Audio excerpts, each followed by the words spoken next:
Well, happy Thursday, everybody. Meteorologist Hunter Forst here, filling in for Craig on the weather desk this morning. Happens every day, Monday through Friday at 9 o'clock here in our 13 News Now Plus app. And Craig is off today and he'll be off tomorrow, so I'll be taking over for the next couple of days. And we've been seeing some serious storms in areas of the South, unfortunately, yesterday and today as well. So the dangerous conditions are going to stick around, unfortunately, for the same areas heading into the day today and tomorrow as well. But also similar areas expecting to see some flooding, dangerous flooding as we go throughout the next couple of days and into the weekend.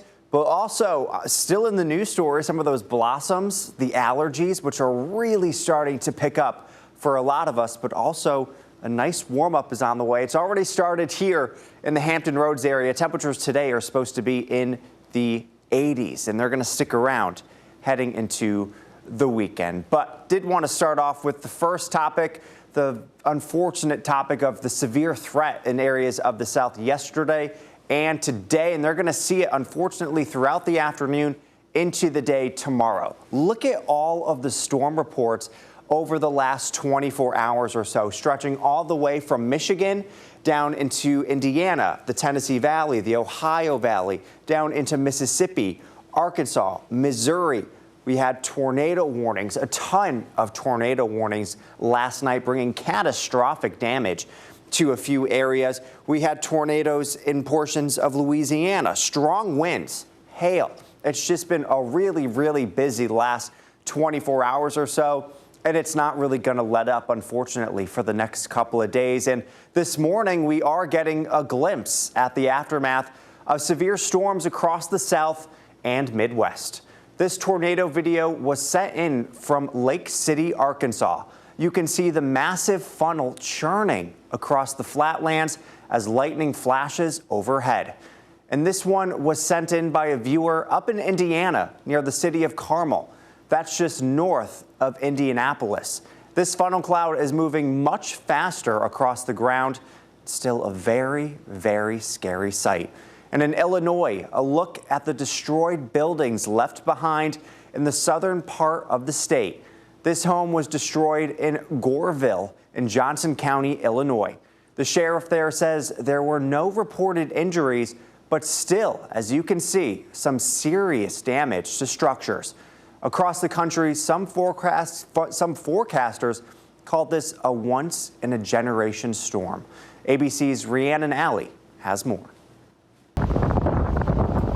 Overnight, catastrophic damage reported as severe storms slam the central U.S.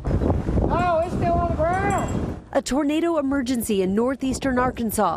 Powerful twisters destroying homes, knocking out power to thousands. One man capturing this video in Lake City, one of the hardest hit areas. You know, the whole time I'm just sitting there praying that it's not hitting any of my neighbors' homes or our school. It came fairly close to the school. Residents fleeing to their storm shelters as the tornado barreled through the area. I turned the corner around that tornado shelter, and there it is, just coming straight for us.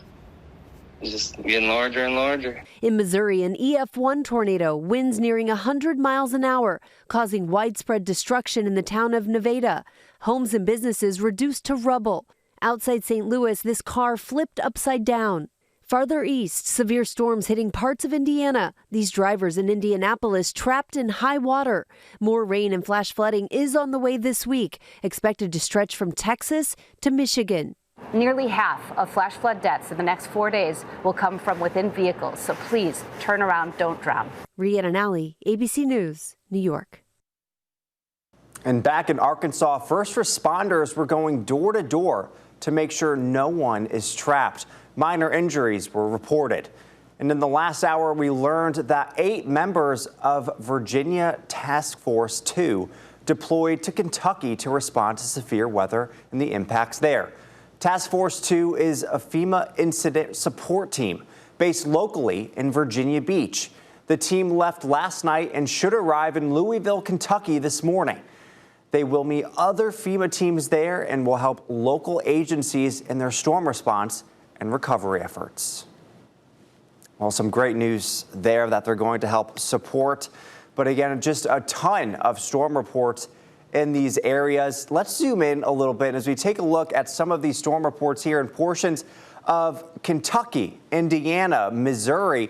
Just a ton of tornado reports in just a small area. And that's kind of how it was last night. You had this line of tornado warnings stretching all the way from Indiana down into Illinois, Missouri, Arkansas. It was just an insane thing to see. Last night I was seeing, up to 28 tornado warnings at once. It was a very, very busy night for these local meteorologists here in the South. But again, we saw some of these reports. Vehicles turned over here in Shady Grove. That was 8:50 last night. Luckily, no injuries were reported with this report. But that's just one of the reasons why you have to be weather aware, especially on days like this, if there's going to be a high risk of tornadoes, because vehicles getting thrown, lofted into the air, turned over, while you're driving or while you're trying to hide from the tornado, the last place you want to be is a vehicle, because it could just get lofted and thrown just very, very easily, unfortunately. Grand Junction here, damage to City Hall. Trees were knocked down, large trees were knocked down and uprooted. Train cars were blown over. So some strong tornadoes, some strong winds in a lot of these areas, unfortunately. And we were seeing them in that video recently in that package that just aired. Some strong, strong tornadoes. And unfortunately, the same deal could happen today as well. We're seeing a few storms here in Texas up through Tennessee, Kentucky, West Virginia as well, seeing some up into Pennsylvania. So the severe threat lasts, throughout the day today into the day tomorrow. So let's take a look at what we're seeing on the radar right now. If we could take this full really quickly, we're seeing some severe thunderstorm warnings in portions of Tennessee, just north and east of Nashville as well. And again, throughout the day today, there's a chance we could see some more tornadoes, and that's going to linger into the day tomorrow. And of course, with major storm events like this in the South and Midwest, it may seem like tornadoes happen pretty often, but actually it takes a very specific set of circumstances for funnel clouds to form. Meteorologist Evan Stewart explains. Tornadoes are among the most powerful and unpredictable natural disasters, but they form under very specific atmospheric conditions. These violent rotating columns of air extend down from thunderstorms to the ground, and they're capable of producing widespread destruction in just a matter of minutes. Now, the process of tornado formation begins with colliding air masses that create instability in the atmosphere, producing thunderstorms. But crucial to tornado formation is wind shear. That's when winds blow in different directions and different speeds at different altitudes. And this creates a horizontal spinning current of air within the thunderstorm. Now, as warm air rises and cool air sinks, updrafts within the storm can tilt that horizontal rotating column of air into a vertical position. And if conditions continue to intensify, the rotation tightens and accelerates, potentially leading to the formation of a tornado. And again, that tornado risk throughout the day today, throughout the day tomorrow, in the same areas that just saw those devastating tornadoes. So here's a look at the futurecast over the next couple of days. Rain, some flooding, severe storms, all in store for this area the next couple of days, from Texas up into Arkansas, Missouri, Tennessee, Illinois, Kentucky. Just you'll notice some heavy, heavy rain hour after hour, day after day in the same areas. And unfortunately, they're going to have to deal with tornadoes, severe storms, flooding as well.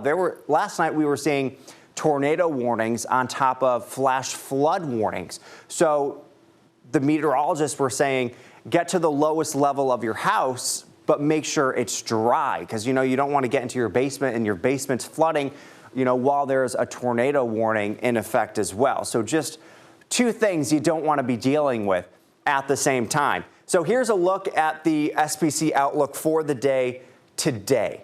And you'll notice Memphis over towards Nashville, down through Little Rock, some of the same areas. They actually expanded the level 3 threat from earlier this morning. It kind of stopped right around Memphis, but it looks like they extended it over towards Nashville. So a larger swath, a larger population of people now expected to see, even more severe storms. Level 3 risk. Numerous severe storms are possible. And you hear us talking about risk levels for severe storms all the time, but it's important to know what each level means, especially when the risk is for your area.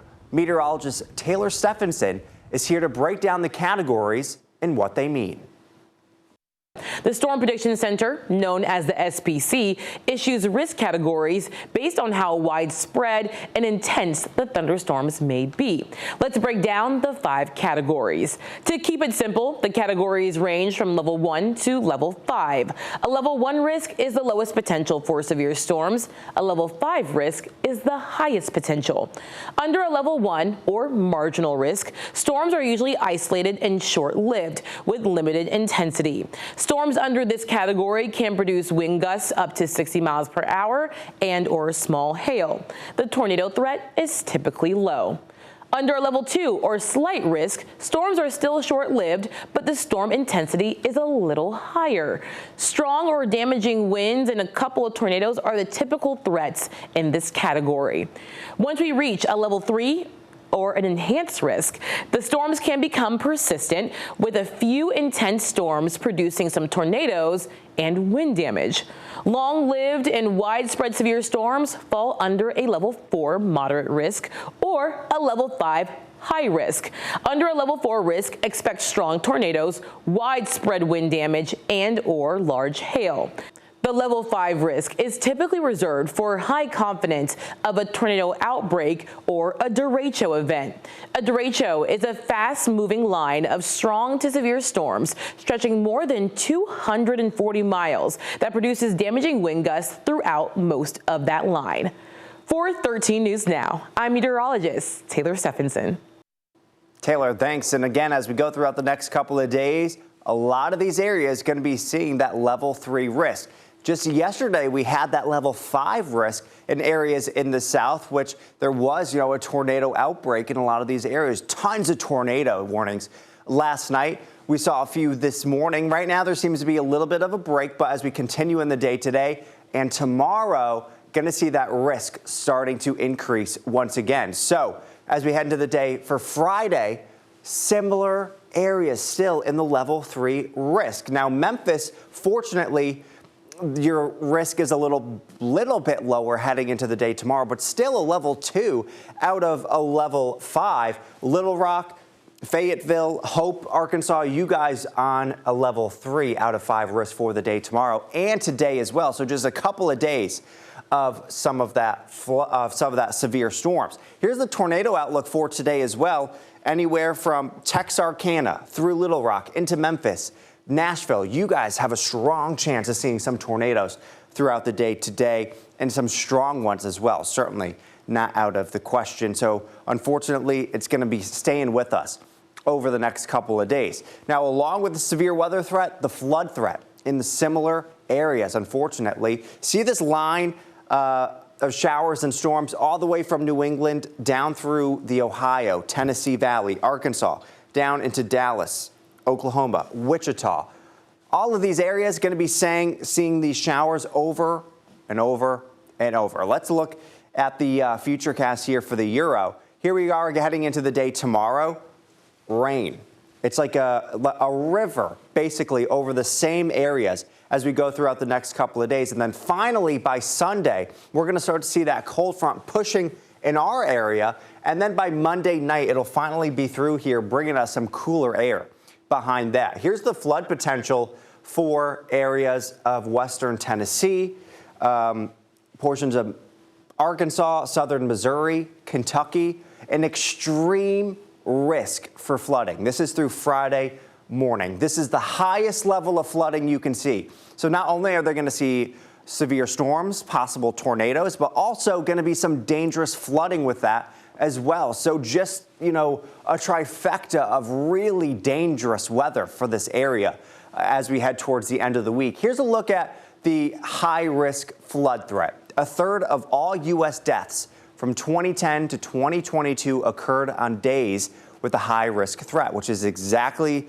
what's in store for this area. 46% of high-risk flood days had at least one flood fatality or injury.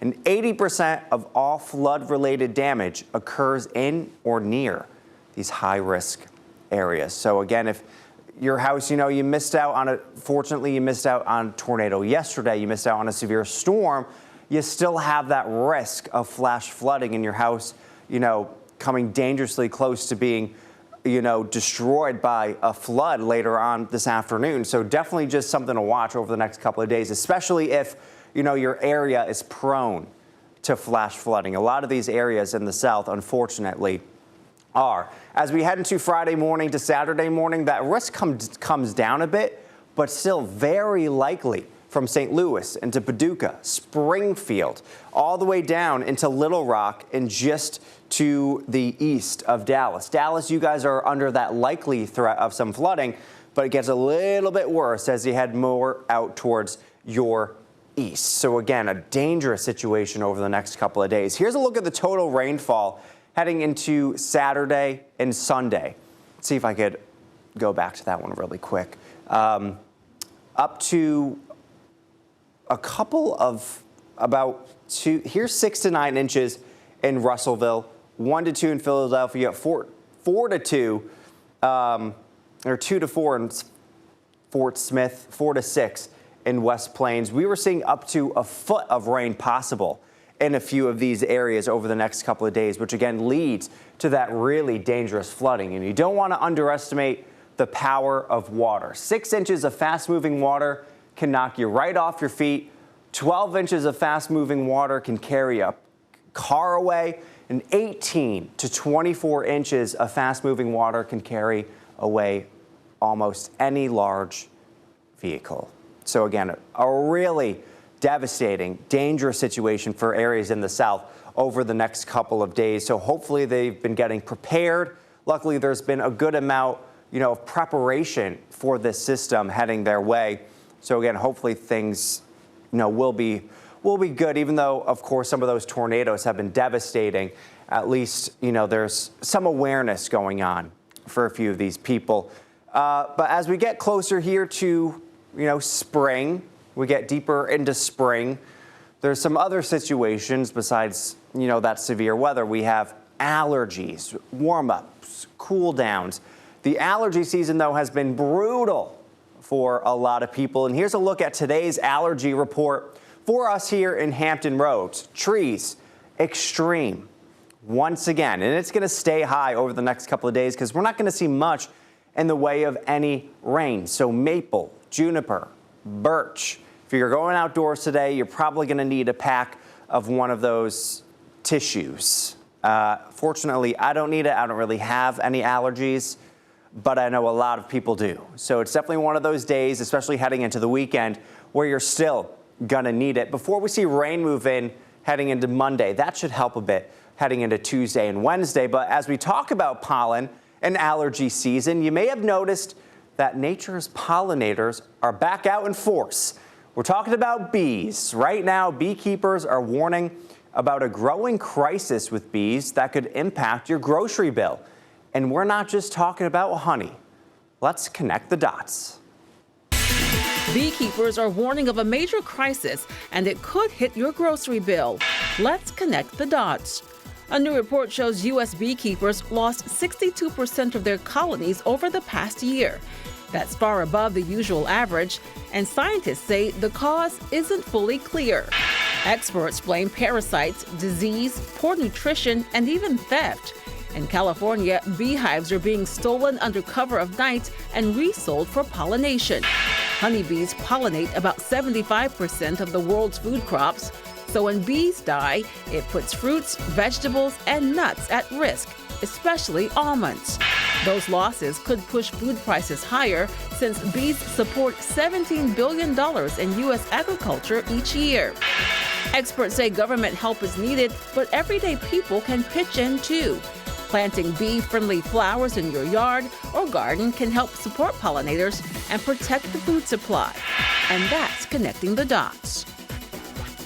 And if you're wondering, when will this tree pollen go away? Well, it's looking like May into June. That's when you really start to see that tree pollen starting to come down.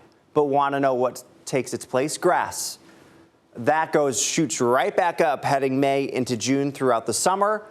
And then you have mold, where their peak is July, August, going into September. So it really never ends. And then as you go into, the fall season, September, October, November, you have weeds. So really over the next couple of months, it's just not going to get much better if you have some serious allergies, unfortunately. And it's just looking like the summer, grass, mold, weeds, a lot of pollen is in store for us, unfortunately. And speaking of summer, believe it or not, we are now less than 2 months away from the start of the Atlantic hurricane season. It officially starts June 1st, and a crucial part to helping forecast and study these storms are hurricane hunters. ABC's chief climate correspondent, Ginger Z, has more. It's been 6 months since Hurricane Helene devastated Asheville, North Carolina, so many other places in Appalachia. They still have boarded up buildings here. There's a lot of work ongoing. And the last thing they want to think about is hurricane season. But it comes back June 1st. When we're getting close to hurricane season, I'd like to check in with those hurricane hunters, the scientists and the pilots that fly into the hurricane to get that critical data for the hurricane forecast. 2 years ago, I got to go with them into Hurricane Lee. This instrument is called a dropson. It is going to go right here. Leanne's going to drop a bunch of them into this tube, out the airplane, into the eye wall of the storm. All right, now let's bring it back to the right. Okay. It was a wild ride, but this is the important part. NOAA studies show that their data that they collect makes a hurricane forecast at least 10% more accurate. Just ask Andy Hazelton with the NOAA Research Division. Hurricane forecasts have improved by a lot. The 5-day forecast, track forecast from last year was about as accurate as like a 1-day track forecast was in 1992 when Hurricane Andrew hit down here in South Florida. But even before the cuts to NOAA, there was a GAO report that said that hurricane hunters were already struggling because they've got old airplanes and regular staffing issues. NOAA officials have been quoted as saying the agency is often one illness or injury away from having to cancel missions. Now, 2 of their airplanes are from the 1970s, and the other is from 1994. Before Helene made landfall, the one that did all the damage here in Asheville, they missed 2 missions because of maintenance issues. Now, thankfully, the forecast for Helene was really spot on, but it's a big difference when you have no aircraft going into your hurricane. We've seen 2 examples in the Eastern Pacific recently where we had storms that didn't have aircraft flying into them for a variety of reasons. And it was Hurricane John last year, I think, and then Otis the year before. And Otis especially, it basically was kind of unexpectedly intensified into a Category 5. It's kind of alarming to see piles of debris like this still, and the dirt that filled the streets 6 months ago from Hurricane Helene still here. Obviously, the need for data keeps growing, and NOAA is planning to get 6 new planes to replace the old ones, and they say it cannot happen soon enough because they're not just flying into hurricanes. For the last decade, they've been flying into nor'easters and winter storms on the East Coast, and since 2019, they started flying into atmospheric rivers before they hit the West Coast. And why would one fly into an atmospheric river? Well, that data that they collect can help cities make better choices when it comes to evacuations or what to do with reservoirs. Very similar to hurricanes. From 1980 to 2024, the United States had 67 separate billion-dollar tropical cyclone events, a total of $1.5 trillion in damages and more than 7,000 deaths. Because of that, the more we know, the better. That's the kind of information you only get from these aircraft missions typically. So it really gives them a 3-dimensional, almost like an X-ray or MRI of the storm that you can't get from anything else, and so it's something we definitely rely on. It's hard to believe hurricane season's already coming up in just the next couple of months. Always important to stay ready and aware and make sure you have your kits ready for the start of hurricane season, because you never want to be caught off guard when a major storm is heading your way and the grocery stores kind of get jumbled up with everyone making their way into the stores. But here today, there's not much to worry about. It is cloudy. It is a cloudier start to our morning here in Hampton Roads. We're taking a live look on our Thompson Creek Window Company Skyview on the boardwalk here in Virginia Beach. A few people taking a stroll out there. I don't blame them. We're in the low 70s. Our average high for this time of year is about 66, and we were well above that at 6 o'clock this morning. It is breezy. Winds out of the south-southwest at about 18 miles per hour. It's going to stay breezy throughout the day today. Gusts 25 to maybe even 30 miles per hour. It's also going to stay mostly cloudy throughout the morning. We'll see more peaks of sunshine as we get later into the afternoon. Temperatures in the mid, maybe a few upper 80s out there. As we head into the evening, we drop back into the mid to low 70s, so a really comfortable night. So really do anything you want in shorts and a t-shirt, doing a little grilling, going for a walk, walking the dogs, going for a run, anything. It's going to be some great weather. Heading into Friday morning, another cloudier start, mid to upper 60s to start off the morning around 6, 7 o'clock, and then we shoot right on up into the mid to upper 70s by about noontime. So any lunch plans tomorrow for your Friday, maybe you have the day off, will be cloudy, but as we head later into the afternoon, we'll start to see a bit more sunshine starting to poke through. Even by 7 o'clock Friday evening, we're still in the upper 70s and lower 80s. But then you'll notice off towards the north, a chance we could see a few showers and thunderstorms around Richmond, Tappahannock, pushing into Gloucester, late Friday, early Saturday morning. Late Friday night, we could see a few isolated showers or sprinkles in areas around the south side, but the heaviest rain looking like it'll stay up towards the north.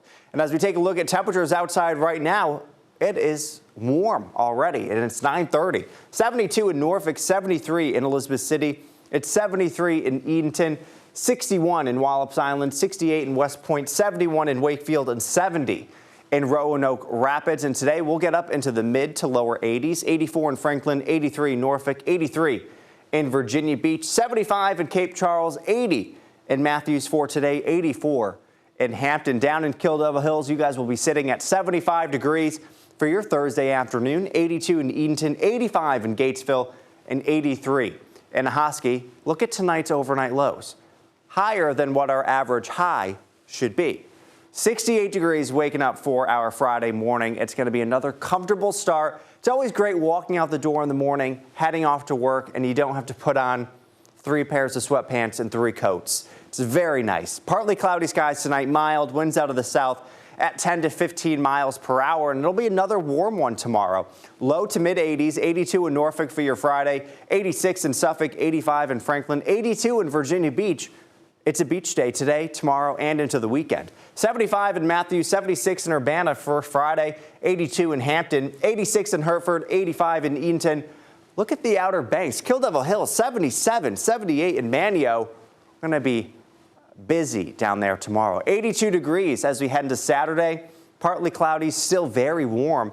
And then we'll see those temperatures rising even more heading into Sunday. 86 degrees, but we'll see those rain chances increase Sunday night into Monday as that next cold front rolls through, which drops our temperatures heading into the day on Tuesday. Here's a look at our weekend getaway. Richmond this weekend, mid to low 80s. Charlottesville, 84 degrees. Could see a few showers here in Richmond and Charlottesville as you head into the day on Sunday. Washington, D.C., cloudy for both days and a little bit cooler than everywhere else. 77 on Saturday, 71 with a few isolated showers on Sunday. So hopefully you were able to get there last week for the bloom, even though peak bloom, is officially over for cherry blossoms in Washington, D.C. It was cut short by the round of storms on late Monday of this week. But even so, the sites brought visitors from around the world. Sean Martinelli from our sister station in D.C. caught up with some of those people. He shares their heartwarming stories.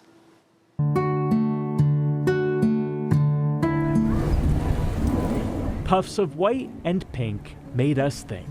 As the blossoms bloom, where do we bloom?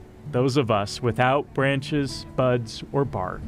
Those of us wandering through this path of life. Where do we bloom? This is hard. I don't know. What are you going to say? The question brought nervous giggles, then answers from the pediatric nurse blossoming into a first-time author. She kind of feels like a baby bringing the book around. From the couple, blooming through love. Even though we've been married for a while, like we get to learn each other like in different seasons of life, which has been really nice. From a budding, blossoming baker. Ooh, oh, okay. Here we go. Sourdough. I'm trying to make sourdough bread. From simple answers sprouted the substantial. 8 months ago, this first-time mom began to bloom in a hospital room. I lost my breath for like a couple of seconds. It was amazing, yeah. I still have chilling from it. Yeah, it was the most beautiful moment of my life. Her most beautiful moment came around the same time as this man's hardest. Back in July, I was diagnosed with a very rare form of cancer called angiosarcoma. Winter brought treatment, spring now brings hope. And they frankly saved me, I think. And so if that's not blooming, I don't know what it is. Finally, we met Janet Donahue. Glorious is the word I would use. Janet couldn't answer our question. Well, I'm hoping to find a way to bloom again because I feel like I've been like this for about a year. Her husband is sick. Her life is uncertain, and yet there are so many trees here that any time of year besides the blooming time, they look like they're long gone. And yet, this time of year, they revive. So I see that as a sign of hope. And I'm hoping that, that things will get better. A sign that as these trees bloom, so can we. In Washington, D.C., Sean Martinelli, WUSA 9. Just some heartwarming stories there. Luckily, they had fantastic weather for the peak bloom when it first started before the showers came in. We're going to leave it here on our 7-day forecast. Just a beautiful stretch of weather over the next couple of days here in Hampton Roads. Low 80s heading into the day tomorrow.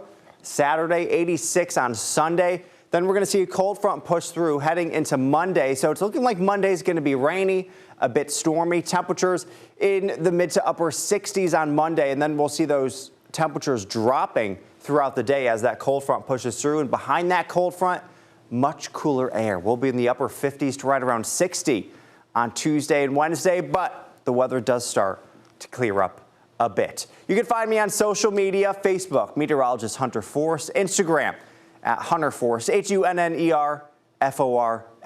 I'll be back here again tomorrow starting at 9 o'clock. Thanks for joining me.